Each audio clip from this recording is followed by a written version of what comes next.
आज मऊ जनपद के दोहरी घाट में समाजवादी के राष्ट्रीय सचिव विनय शंकर तिवारी जी का आज आगमन होने जा रहा है। दोहरी घाट जायका चाय एवं बन मक्खन की प्रसिद्ध आपको बता दें दुकान है दोहरी घाट। ये नटवीर बाबा के मंदिर के बगल में आपकी बता दें प्रसिद्ध दुकान है।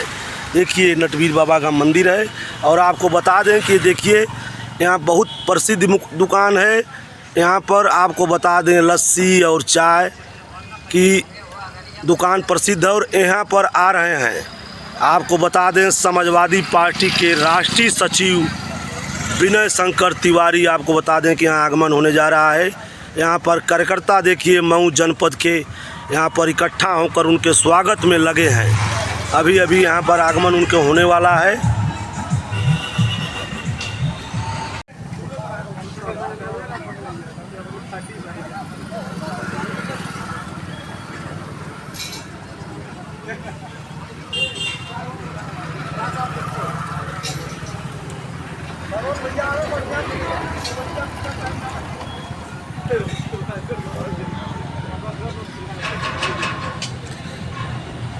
चौधरी जी, किसके स्वागत में आप लोग यहाँ इकट्ठा हुए हैं? यहाँ क्या है कि उत्तर प्रदेश के राष्ट्रीय महासचिव विनय शंकर तिवारी जी आ रहे हैं और समाजवादी पार्टी के वह महासचिव हैं, पूर्व विधायक भी हैं चिल्लू पार बड़हलगंज से। और क्या है कि वह बस इसी तरह देश में प्रदेश में भ्रमण कर रहे हैं। अपने लोगों को क्या है कि पार्टी द्वारा पार्टी के थ्रू संदेश देना चाह रहे हैं। चलिए चलिए ठीक।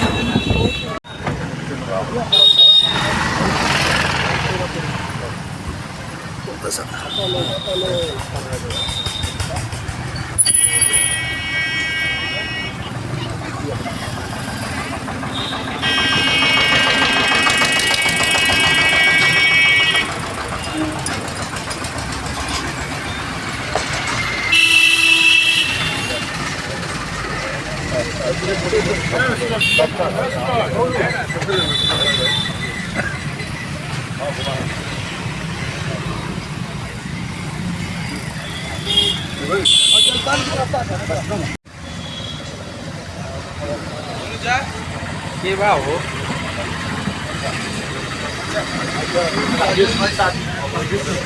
समाजवादी पार्टी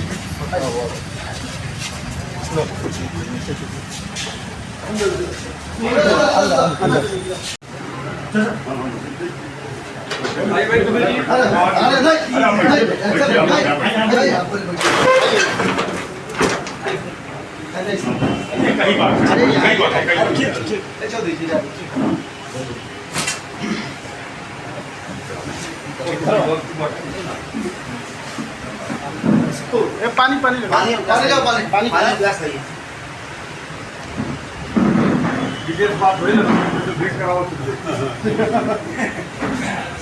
बहुत बड़े आप लोग आपके फैन हो क्या? कितना बड़हलगंज में इन लोगों का 100% लोगों से रिलेशन भी है। हम लोग इलेक्शन से लेके आगे का काम करेंगे।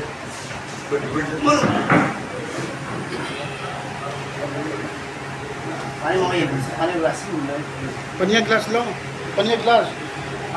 हाँ हाँ पानी गिलास है, पानी लो।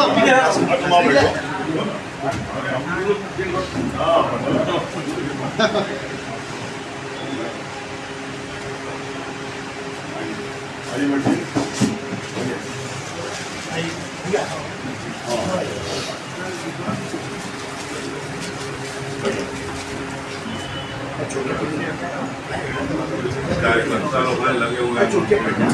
ठीक है बोला खजूर को हाँ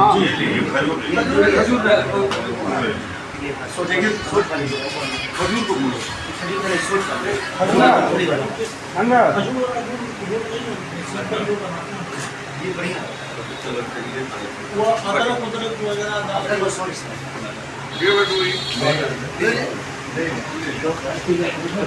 भाई 12वां चलाओ ना, 12वां पनिया ना ज्यादा आइटम मिले तो और बात की जाए। ठीक है ठीक है।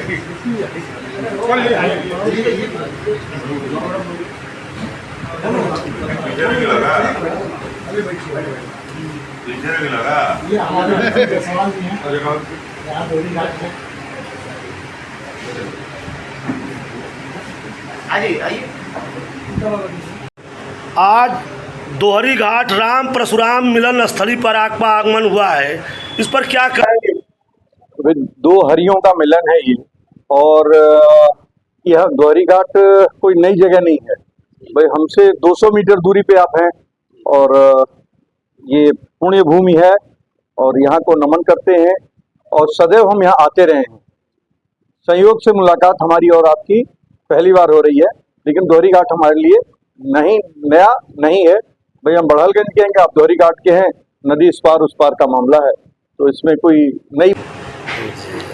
वर्तमान सरकार में जिस तरीके से कानून व्यवस्था चल रही है, विधायक जी उसको लेकर क्या कहेंगे? देखिए, कानून व्यवस्था वर्तमान सरकार में है ही नहीं है और इस सरकार में सभी लोग परेशान हैं, चाहे वो किसान हो, नौजवान हो, व्यापारी हो। अभी सरकार कभी बढ़ी हुई जीएसटी के फायदे बता रही थी, आज घटी हुई जीएसटी के फायदे बता रही है। आज व्यापारियों से उन्होंने 8 साल तक जो इसका मतलब वो कौन सा टैक्स था, गब्बर सिंह टैक्स था या कोई और टैक्स था? आगे इन 8 सालों तक सरकार ने, भारतीय जनता पार्टी की सरकार ने उत्तर प्रदेश और भारत की जनता का शोषण करने का काम किया है। इसी तरह से कानून व्यवस्था भी देखिए, मुख्यमंत्री तथाकथित मुख्यमंत्री जो कहते हैं कि हमारा गृह जनपद है, पशु तस्करों ने एक दीपक गुप्ता नाम के बच्चे को सरेआम मार दिया, तो एक जगह वहाँ हत्या हो जा रही, कहीं गोली मार दी जा रही है और पुलिस झूठा इनकाउंटर दिखा रही है। इनकाउंटर वो भी समय बता के इनकाउंटर किया जा रहा है। इनकाउंटर कभी समय बता के नहीं होता है, मुठभेड़ होती है, कभी मिल गया तो हो गई। और वो भी उन्होंने का एक अभियान चला रखा पैर में गोली मारने का और निरीह लोगों को गोली मारने का। तो ये सरकार सभी मुद्दों पे फेल है और इतनी कानून व्यवस्था की शायद खराब हालत किसी सरकार में नहीं थी। अफसरशाही पूर्णतया निरंकुश है। आज आप देखिए, भ्रष्टाचार महंगा हो गया है, हर थाने पे भ्रष्टाचार का बोलबाला है, तहसील में भ्रष्टाचार का बोलबाला है और जहां भी आप जाएंगे, चाहे बिजली विभाग हो, कोटा की बात हो, हर जगह भ्रष्टाचार हावी है। और इस पूरे सरकार पे भ्रष्टाचार हावी है, वोट चोरी हावी है और पूरी सरकार केवल अधिकारी चला रहे हैं, नेताओं की, लोकतंत्र में इस सरकार की आस्था नहीं है। वही देखा जाए, सरकार जीएसटी घटाने के बाद मुख्यमंत्री जी दुकानों पे जाकर विजिट कर रहे हैं, इसको लेकर क्या कहेंगे? अब देखिए, ये एक तरह से भाजपा का ड्रामा है। जैसे रामलीला होती है ना, तो कोई राम बनता है, कोई रावण बनता है, कोई सुपलखा बनता है। तो इसमें जो रोल है वो हमें लग रहा सुपलखा का रोल है कि भाई कान नाक कट गई है उनकी, तो नाक को बचाने की बात हो रही है। आज जिस जीएसटी के फायदे बताए जा रहे हैं, तो कभी इस जीएसटी के नुकसान बताए जा रहे थे, तो वो मुख्यमंत्री किस मुंह से व्यापारियों से बात कर रहे हैं? आम जनता का शोषण हुआ है, पूरे प्रदेश की जनता का शोषण हुआ है। और आज भी अगर आप देखिए तो 40% के बाद जो स्लैब आ रहा है, 5% और 10%, तो बढ़ता हुआ स्लैब है। लोगों को केवल गुमराह किया जा रहा है। इस जीएसटी से लोगों को फायदा नहीं होने वाला है। पहले इनपुट मिल जाता था, जो व्यापारी भाई होंगे वो जानते होंगे, इनपुट मिल जाता था। अब इनपुट आपको समाप्त हो गया, अब इनपुट नहीं मिलेगा, स्लैब हो गया है, फ्लैट हो गया है रेट। तो ये भी सरकार ठगने का काम कर रही है। हाल ही में देखा गया इंटरव्यू के दौरान गौरव भाटिया, मतलब पैजामा नीचे नहीं था, ऊपर से सिर्फ कुर्ते पे इंटरव्यू करते नजर आ रहे थे। इस तरीके से छवि पूरे मीडिया के सामने पूरा देश देखा, तो ऐसे नेताओं को क्या कहना चाहिए? ये पूरा भाजपा का हाल, ऊपर कुर्ता है नीचे कुछ नहीं है, यही भाजपा है। वो असलियत भाजपा की यही है कि केवल ऊपर कुर्ता नीचे नंगी है। तो भाजपा नीचे से नंगी ही है। जैसे वो तो उनके प्रवक्ता है, तो प्रवक्ता नंगे हैं तो भाजपा भी नंगी है। अगर कहते नहीं हमाम में नंगे हैं, तो हमाम में सभी नंगे हैं। और कहीं भारतीय जनता पार्टी किसी के इस प्रदेश की भलाई के बारे में नहीं सोच सकती है। भारतीय जनता पार्टी केवल कैसे चुनाव जीता जाए, कैसे वोट की चोरी की जाए, कैसे अधिक से अधिक पैसा लिया जाए। आज आप देखिए, जितने जनप्रतिनिधि हैं सभी कहीं न कहीं भ्रष्टाचार में लिप्त हैं और भ्रष्टाचार इतना बढ़ गया है कि मंत्रियों को, विधायकों को भी धरना देने का काम करना पड़ रहा है। जो सरकार कहती थी कि हम जो हमारा शासन है अद्भुत शासन है, लेकिन इस ऐसे शासन में डबल इंजन की सरकार में जहां मंत्री धरना दे रहे हो, विधायक धरना दे रहे हो, तो उसके बारे में आप स्वयं फैसला कर सकते हैं। सपा सरकार में कैबिनेट मंत्री रहे आजम खान आज रिहा हुए हैं। वहीं अखिलेश यादव ने कहा कि अगर हमारी सरकार बनती है तो उन पर लगे सभी झूठे मुकदमे हटा दिए जाएं।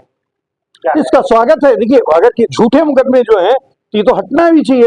अगर किसी व्यक्ति को आप प्रताड़ित कर रहे हैं, आजम खान 10 बार विधानसभा के सदस्य रहे हैं, 2 बार लोकसभा के सदस्य रहे हैं, 1 बार राज्यसभा के सदस्य रहे हैं, 4 या 5 बार मंत्री रहे हैं, तो आप बताइए उन पे बकरी चोरी का इल्जाम लगाया गया है, कहीं भैंस चोरी का इल्जाम लगाया, कहीं किताब चोरी का इल्जाम लगाया गया, तो ये फर्जी मुकदमे है ना। तो फर्जी मुकदमे क्यों लगाए गए? किसी संप्रदाय विशेष का होने की वजह से अगर आप फर्जी मुकदमे लगा रहे हैं तो फर्जी चीजें तो नहीं ठीक है। तो अगर गलत जो चीज है तो उसका विरोध होना चाहिए। क्या लग रहा है विराज जी, 27 में पीडीए का जो नारा चल रहा है सफल होगा दिख रहा है? पीडीए, अरे आज सब भारतीय जनता पार्टी की नींद हराम हो गई है। आज वो भारतीय जनता पार्टी डरी हुई है, इसीलिए लोगों को झूठे मुकदमे में झूठे जगहों पे फंसाने का काम कर रही है। और भाजपा वो दिन दूर नहीं है कि फिर वनवास के लिए चली जाएगी, फिर 14 साल तक भाजपा का पता नहीं चलेगा। 27 में सीधी टक्कर किसके बीच दिख रही है? कोई टक्कर नहीं है। समाजवादी पार्टी आदरणीय अखिलेश यादव जी 27 में मुख्यमंत्री होने जा रहे हैं, दूर दूर तक कोई टक्कर नहीं है, सीधा मुख्यमंत्री हो रहे हैं। 27 में कायम लगाया जा रहा है बहुजन समाज पार्टी के साथ गठबंधन में, ऐसा कुछ है? किसी के साथ जो भी गठबंधन है वो ऊपर नेतृत्व का फैसला है कि कैसा होगा, ये नीचे के स्तर की बात नहीं है, और वो उस फैसले को आदरणीय अखिलेश यादव जी बोलेंगे।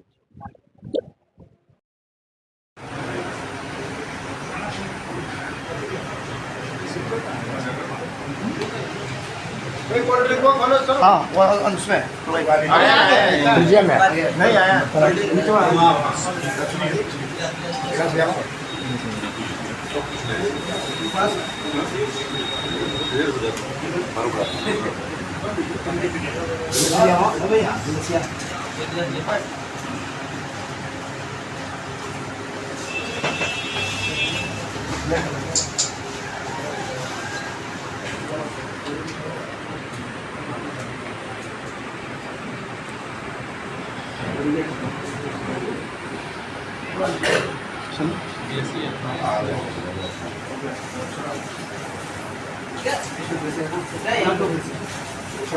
क्या